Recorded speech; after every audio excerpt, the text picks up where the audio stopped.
friends, and welcome to Little Wattle. I hope your week is going really well so far.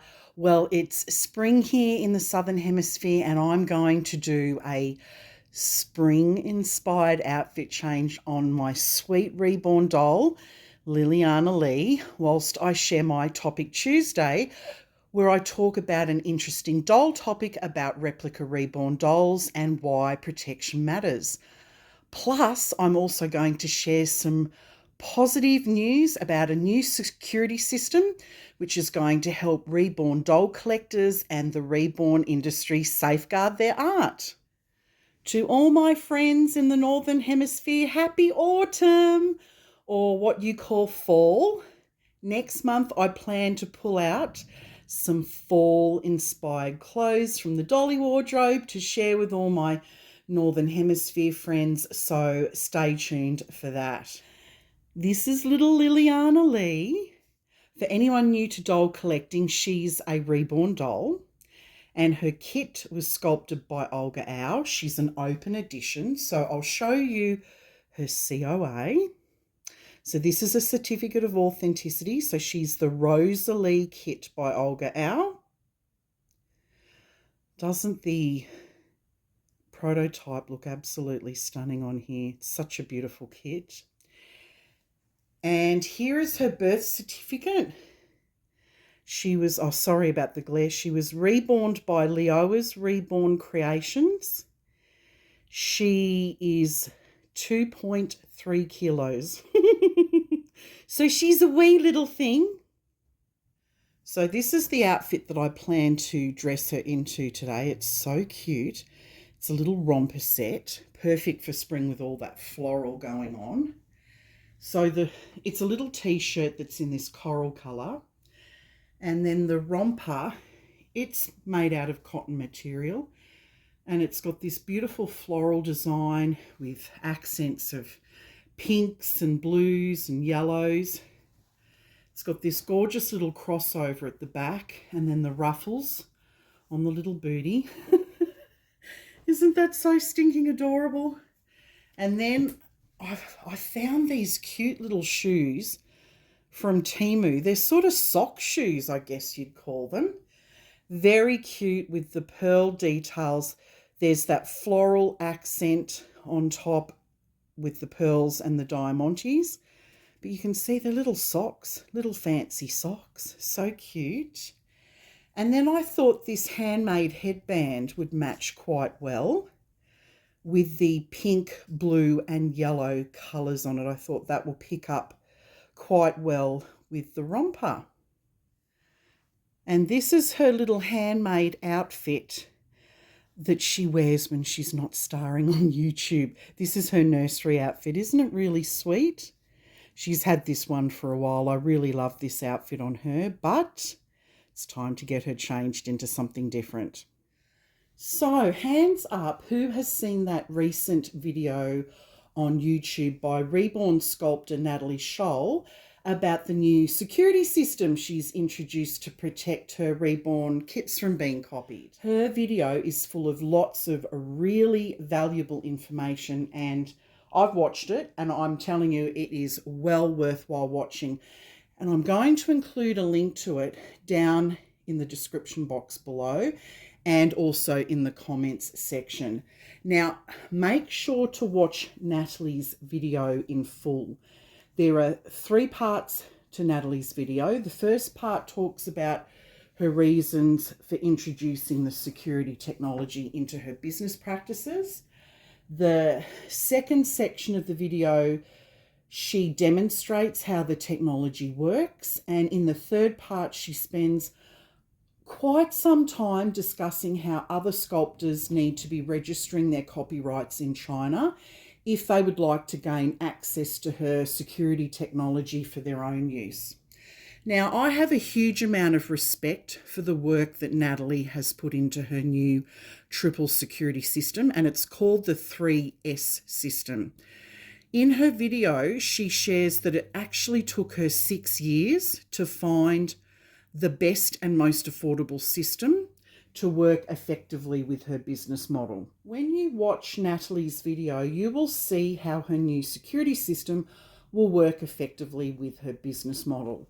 Natalie is a one-woman operation who only sells limited edition kits, so she had to find the most cost-effective, practical solution that puts her in control of her work, whilst providing assurance to her customers that they can contact her if they are in doubt about the authenticity of their kit or their reborn doll. In Natalie's video, she also outlines the major security concerns she has. Plus, she shares some of her business goals, which includes being focused on the longevity of the art. She stated that the reborn industry tends to focus short-term on the here and now rather than looking into the future. Natalie also explained how concerning it's been seeing these replica kits being sold cheaper than what sculptors purchase them for, and this was one of the reasons which really motivated her to seek advice from many highly experienced engineers from around the world who have experience with creating anti-counterfeit technology. And together with them, they came up with the best possible solution that's available to use right now. Aww, look how precious she is. This really is such a little scrumptious sculpt. I love this sculpt. Lilliana Leigh is definitely one of my favourites. She is such a little cutie pie. Now, one of the things that I really appreciate about Natalie's video is that you can clearly see that she is really focused on trying to do the best, not just for reborn artists who choose to purchase her work, but also for collectors. Natalie's security system, look, it may not be practical for other types of business entities with different business models, which I'll speak more on later in this video, but I can see exactly why Natalie chose this particular system for her business model, because she gets full control over checking the authenticity of her products, which means she can act swiftly if she discovers any counterfeit issues. And I'm going to use the term counterfeit because from what I can gather from Natalie's video, I think she has registered her copyrights in China because she was talking about that if anyone else wanted to use the system, they had to register their copyrights in China. So that seems to be a requirement. So therefore, she should have the appropriate legal documentation to prove she is the rightful owner of her new kit. It's called the Everleigh Gwen kit. So guys, this is really positive news. And it's so encouraging to see certain sculptors in the industry proactively trying to work towards reducing this massive issue that we currently have with replica reborn products in China. I have said for a long time on my channel that there are certain things lacking in the reborn industry, and I was really pleasantly surprised to hear that Natalie shared this view, especially when she explained that the security measures are seriously lacking in the industry. So how does Natalie's security system work? I'll now go on to briefly explain how Natalie's security system works. However, I really do encourage my viewers, go over to Natalie's YouTube channel and watch her video for yourself so that you can really get the full description and, see what it's all about. In brief terms, the 3S triple security system takes all the guesswork out of whether your reborn kit or doll is authentic. The system includes this unique barcode, a unique serial number, and of course a unique COA number. And we're familiar with the COA number. Now, the security stickers that are attached or adhered to the COA, they are tamper-proof, and there's a smaller sticker that needs to be attached inside the doll's neck, which actually cures in place. And in Natalie's video, she demonstrates how the stickers are tamper-proof and how they will become void if they're tampered with. And that's really interesting to watch. So like I said, head over to her channel to take a look. If reborn artists or collectors doubt the authenticity of their reborn kit or their doll, all they need to do is simply take a picture of the COA and they send it to Natalie to check, which she does by scanning the barcode.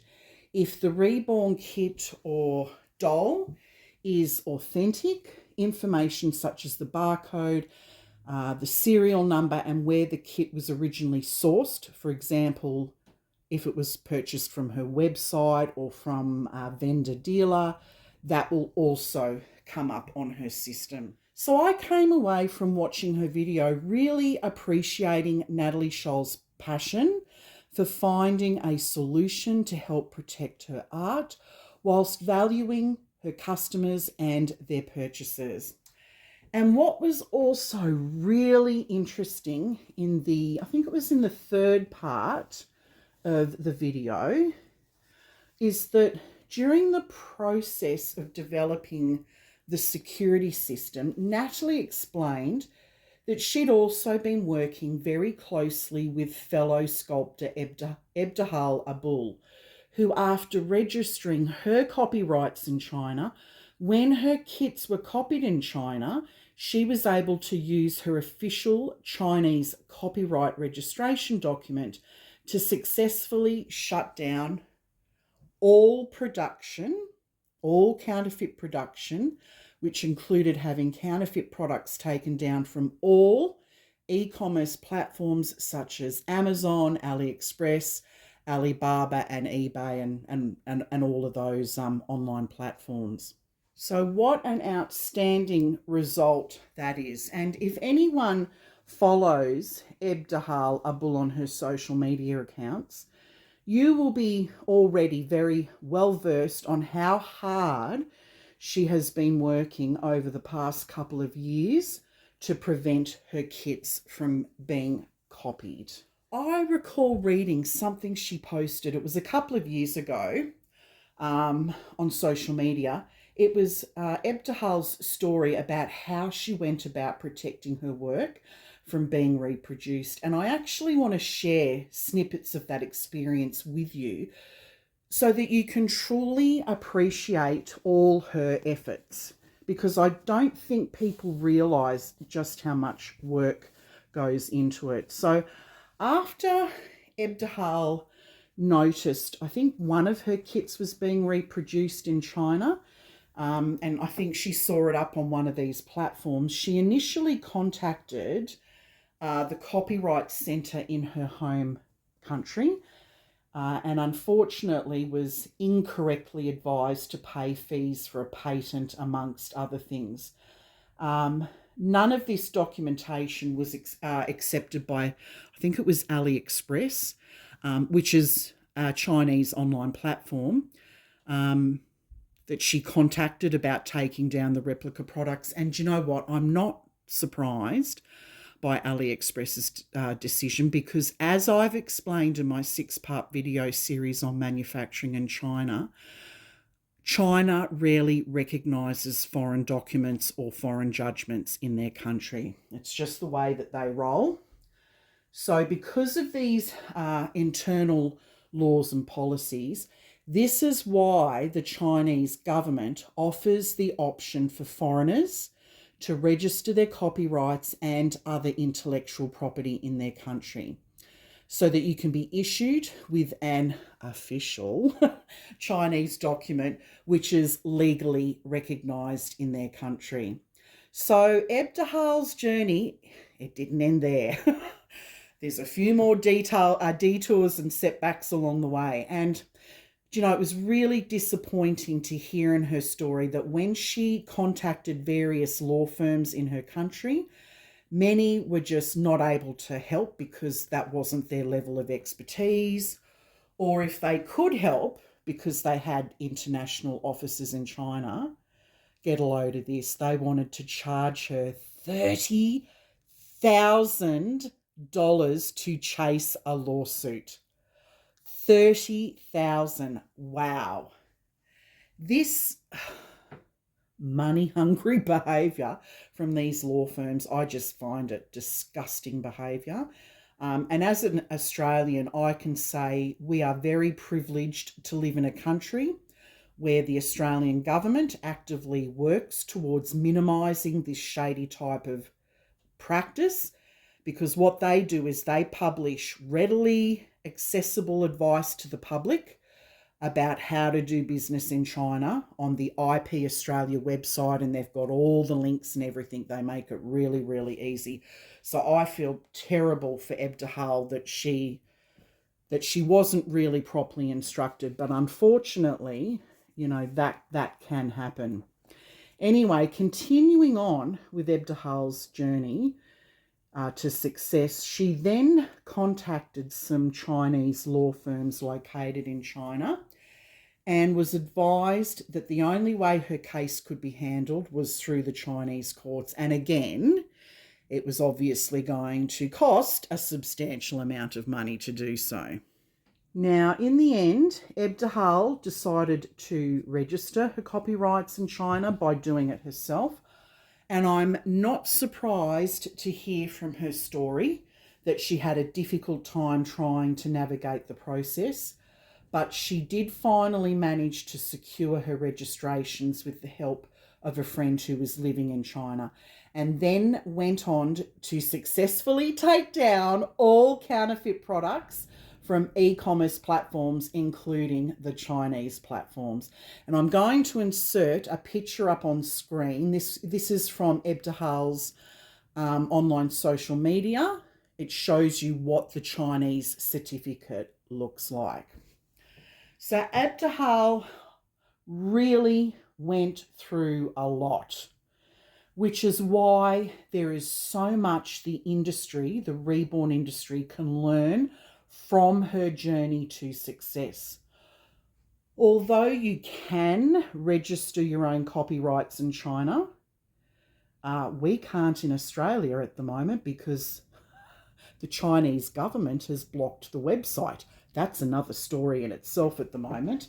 I personally would never recommend others entertaining this complicated route, and I'm uncertain as to why Ebtabhal didn't engage the services of, say, an international law firm like Harris Slawolski to do this on her behalf. Yes, there would be a fee charged for this service, but nowhere near the $30,000 previously quoted by other law firms to chase a lawsuit.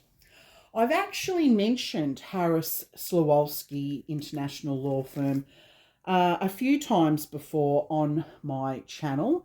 They have firms in America and Australia and China and Mexico, Portugal and Spain, and the founding member is Dan Harris, and he's globally recognised as a leading expert on international law, China law, internet fraud litigation, and international manufacturing law. He's also the author of the award-winning China Law blog, and his motto is, "Keep it simple, that's what works." And in interviews and podcasts that I've listened to, he has reaffirmed this motto when providing advice to, individuals and small business owners who don't have, bucket loads of money to be spending on legal fees, to try and simplify what's the most simplest thing that you can do with maximum benefit. So Dan's firm recommends registering copyrights in China. That's just the first basic thing that you do. And this advice, so his advice, matches with the advice provided by the Australian government. And I've included an article or a couple of articles in the description box below on copyrights and the link to the IP Australia website. It's very useful. It gets into trademarks and patents and copyrights, everything. And it details exactly the processes that you need to go through and why you need to be registering all those things in China if you're going to be doing business there. Now, when I hear Ebtabhal's story, it frustrates me that she's been given the runaround by certain law firms. Clearly, their main agenda was to fleece quite a lot of money out of her. And it was for this reason, or one of the reasons, 3 years ago, I decided to create the 6-part video series on manufacturing in China, because I could see a lot of misinformation being spread around the community. So although Ebtabhal's journey to success was a road paved with many setbacks and detours, I think the biggest positive takeaway from her experience is that it demonstrates that reborn sculptors are able to effectively protect their work by only needing to take 1 or 2 fairly inexpensive legal steps to combat the counterfeit issues coming from China. Registering copyrights in China for the purpose of using the document to quickly and successfully get counterfeit products taken down from e-commerce platforms is much, much easier than the far more complicated and super expensive route of taking legal action through the courts. And I'm going to touch more on that later in the video. If you don't understand just how complex intellectual property can be in regards to manufacturing on a global scale, then you may not realise just how significant this win is for Sculptor Ebtabhal Abul and the industry.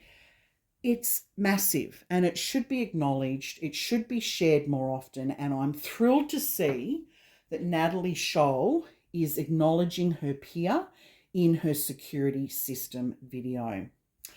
Another interesting thing to note is that apparently those sculptors who manufacture their kits in China use one factory to produce their work, which many of you in the community have referred to as being the mother company, but more recently it's been brought to the community's attention that the company's name is Joy Doll. Now, because the replica issue is so out of hand at the moment, working with one trusted factory in China, it can be a sensible advantage, providing that they can be trusted. From what feedback I can see online, the sculptors and vendors who manufacture in China, they've expressed that they're happy with their services provided by their factory.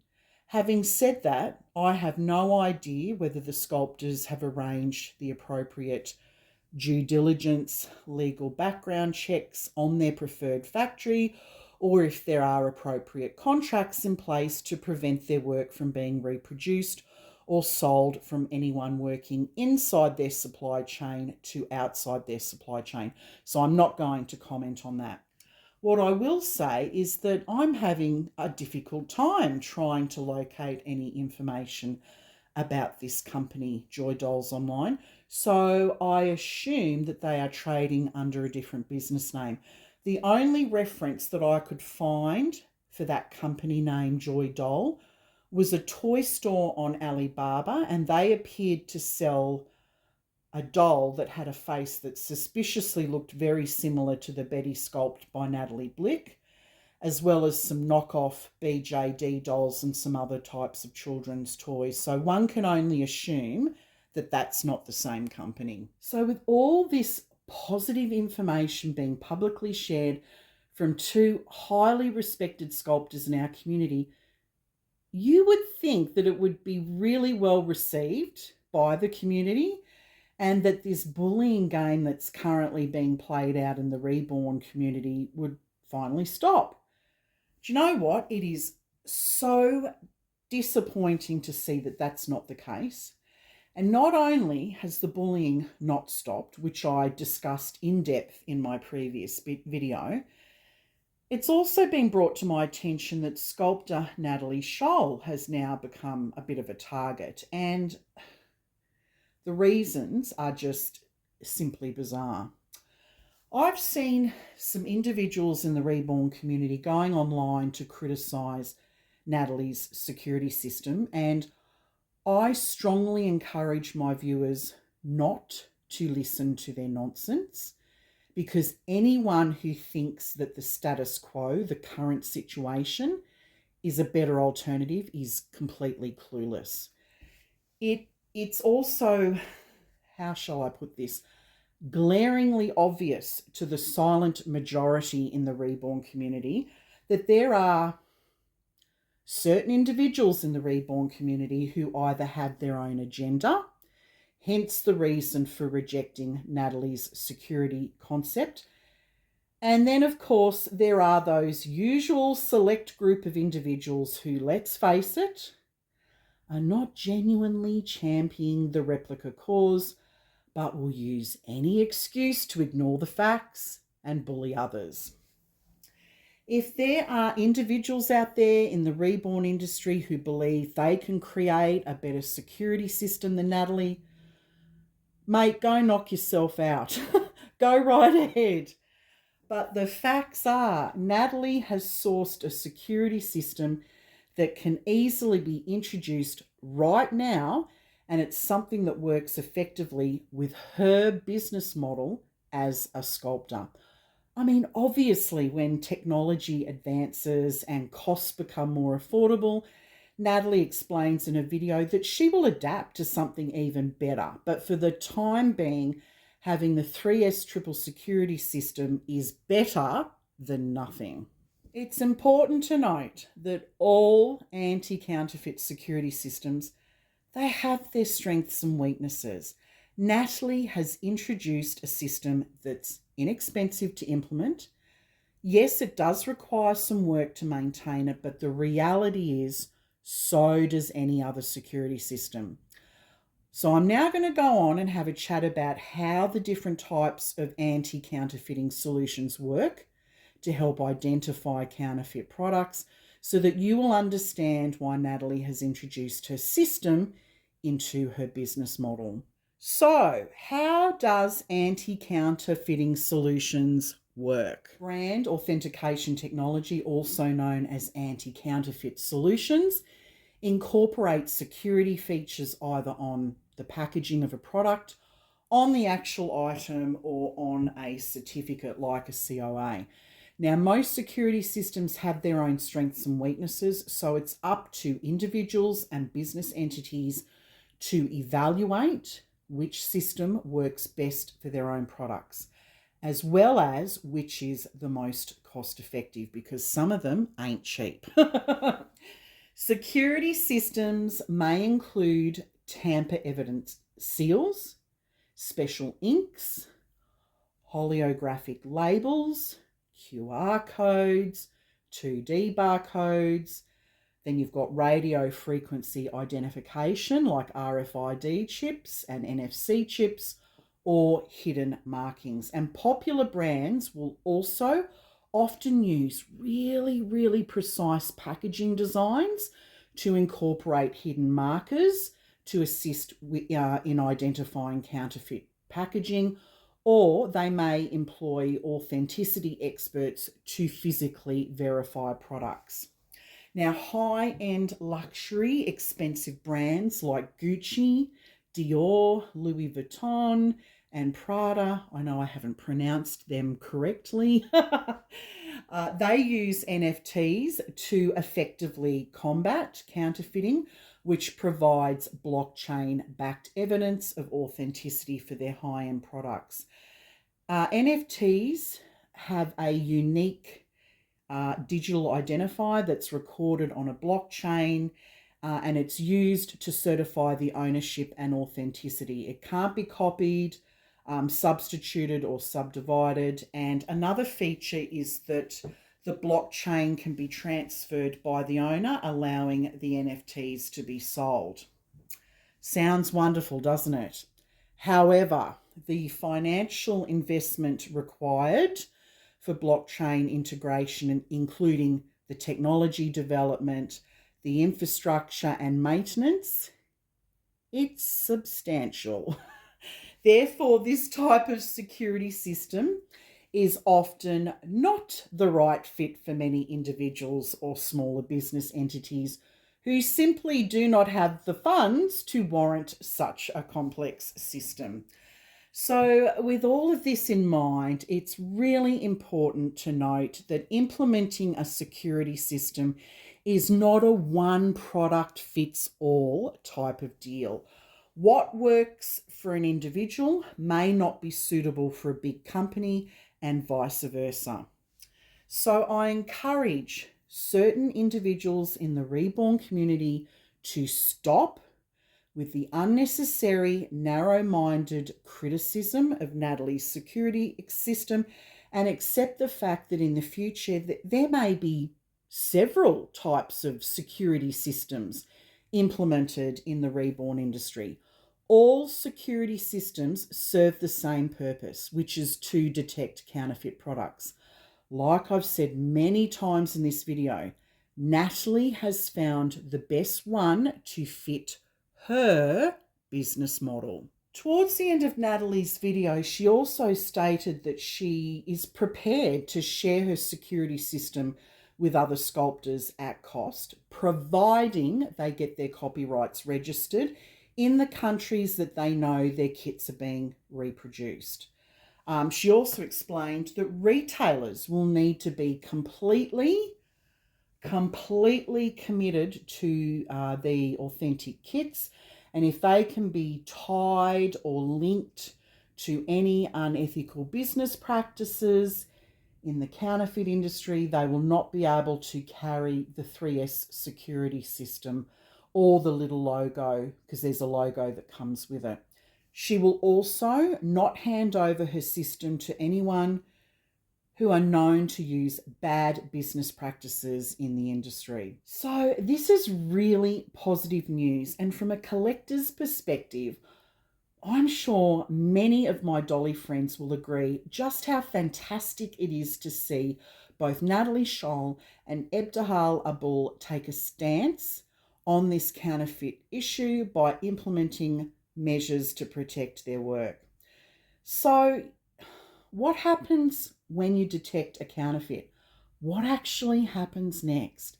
In the final part of this video, I want to briefly move on and discuss some ways about how individuals can go about taking legal action in regards to their reproduced products. I recently watched a video from a vendor who shared their personal success story with pursuing counterfeits. The story is a very complicated one, so before I share it, I would first like to put in the following disclaimer.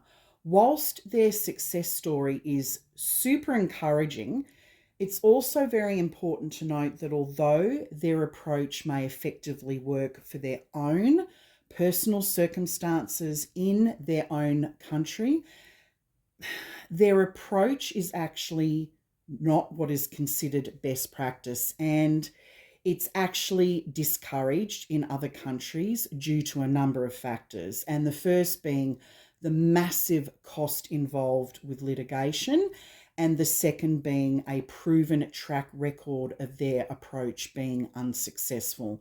And I'll explain more on that as I go along.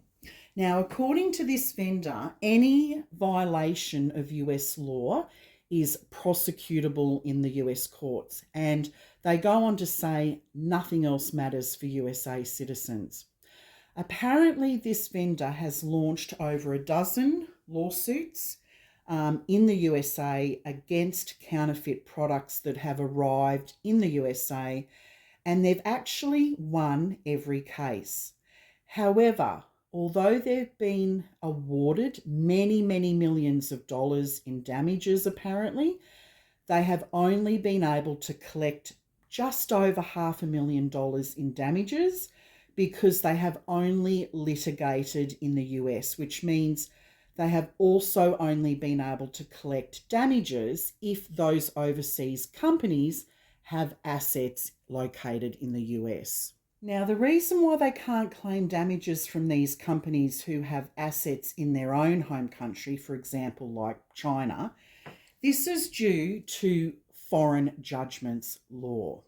Just because you win litigation in your home country, like the USA, it doesn't mean your USA judgment will be recognised in other foreign countries. And I explained that in great detail in part 6 of my video series on manufacturing in China. And I'll include a link to that video down in the description box below so you can check that out. Furthermore, certainly here in Australia, and it's pretty likely the laws would be similar in other Commonwealth countries around the world, taking out legal action in your home country against a factory, say in China, it's highly discouraged for a number of reasons. So the first is it's highly unlikely that in the event that you are successful in winning your case, that the overseas factory has assets in Australia that can be used to pay your legal costs or to reimburse the damages you've been awarded. And if you don't know what damages means, in basic terms, you get reimbursed for financial losses. So the second reason is it's actually extremely difficult to locate and extradite overseas citizens, especially those in China, to appear in the Australian courts. It's virtually impossible. What you need to understand is how these factories operate in China. So what happens is there's often like an overarching company, like a parent company, that often has hundreds or sometimes thousands of these little subsidiary companies underneath them. And if a subsidiary company, a factory owner, receives a notification to face court in Australia, what they do is they just simply close their factory and they funnel their assets to another factory to hide them. Then they sit tight for a while, and then when everything blows over, they proceed to set up another company altogether, and then they'll funnel the money back. It's truly rogue, and I explained all these risks of manufacturing in China in the 6-part video series, so it really shouldn't be a surprise at all. The third reason is the wait times for court are actually a lot longer here in Australia than China. So, for example, waiting a year, 1 year, 12 months is simply, that's not a practical solution for sculptors who are basically just trying to get the reproduced kits and dolls taken down quickly from the online platforms so that their kits, so their genuine kits that they're trying to sell, are not competing with the cheaper reproductions. Furthermore, it's very likely that small entities and sculptors, they don't have the time required, nor the inclination, nor the vast funds required, like the $30,000 that Ebtabhal described, to support battling their counterfeit issues through the courts. Therefore, this method should not be touted as best practice approach in the industry. The reality is, a sculptor is generally a one-woman or one-man show, so to speak, and their main aim is to get counterfeit products removed as quickly as possible from online e-commerce platforms so that their genuine kits are not competing with the cheaper reproduced ones, just like how Natalie explained in her video. And by using this simple two-pronged approach that Natalie discusses in her video, which is registering your copyrights in China and combining it with implementing an inexpensive security system, this business practice is the quickest and least expensive way to detect counterfeits and to have them taken down from these online platforms, particularly the Chinese ones. It's a legal approach that has been recommended, certainly here, by the Australian government through IP Australia website, and the very same advice is promoted by global legal experts like Dan Harris. So I will continue on with this vendor's story, and I'll pre-warn you that there's some things in this story that are just not consistent with foreign judgment law, and then there was some other things that were said that were pretty disturbing. But anyway, the vendor spoke with someone in China about going after their uncollected damages in the USA, and they asked a very simple question: is it doable? Now, they referred to them as, I think, an unnamed person. So they said the unnamed person apparently said that there was one company in China that was responsible for all the counterfeiting. And according to this vendor, this particular business model is to counterfeit for various industries. So not just the reborn industry, but all other types of industries. And they said that the Chinese government protects this company.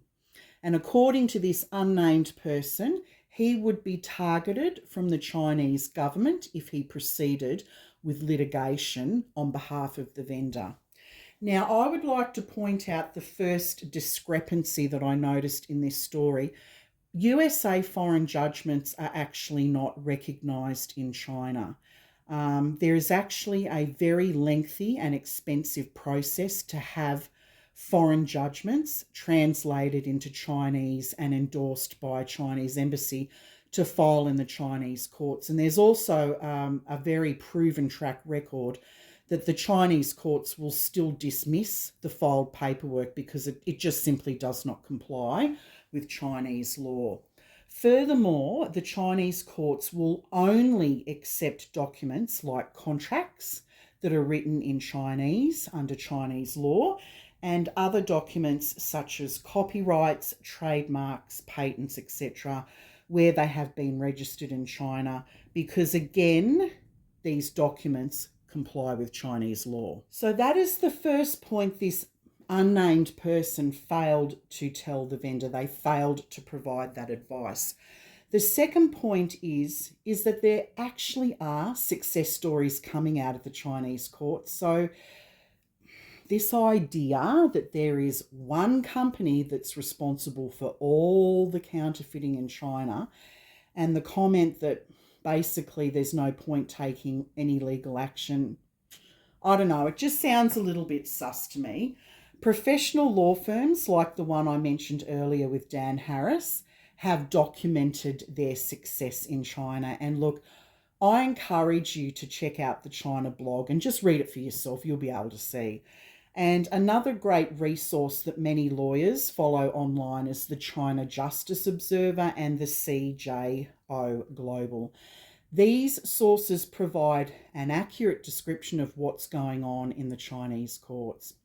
Now, the final point that this vendor went on to say is that nothing else matters. Meaning, well, I took it as meaning, for example, having standard contracts in place with your factory is not necessary.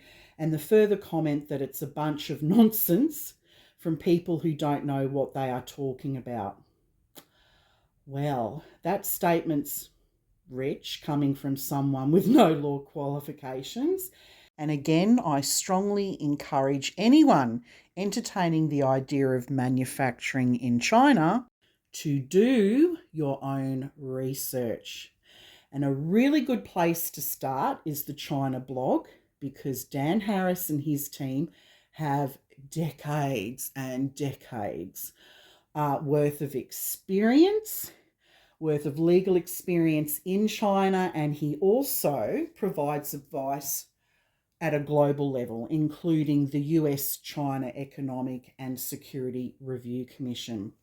Now, to see Dan's advice he put forward to the Commission, I'm actually going to leave a link in the description box, and I strongly Strongly encourage you to read it. If you're not going to read any other resource that I put in the description box, I strongly encourage you to read that one, because it's going to give you a very clear picture of the business environment in China. And his advice matches the trends that are currently happening in manufacturing.